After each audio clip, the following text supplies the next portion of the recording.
मी सर्वप्रथम वंचित बहुजन आघाडीचे प्रमुख माननीय बाळासाहेब आंबेडकर आपल्या या सिंदखेडराजा विभागाच्या वंचित बहुजन आघाडीच्या नेत्या सविताताई मुंडे आणि आपले तालुका अध्यक्ष मधुकरराव साळवे यांचं मनापासून आभार मानतो की त्यांनी सिंदखेडराजा नगरपालिका क्षेत्रामध्ये राष्ट्रवादी काँग्रेस शरद पवार साहेबांचे उमेदवार माननीय सौरव विजय तायडे यांना आपला बिनशर्त असा पाठिंबा इथं जाहीर केलेला आहे।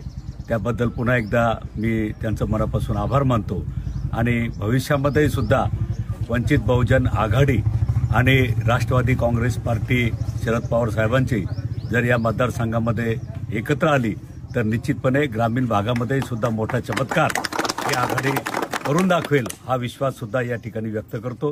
पुन्हा एकदा सगळ्यांचे आभार मानतो। धन्यवाद।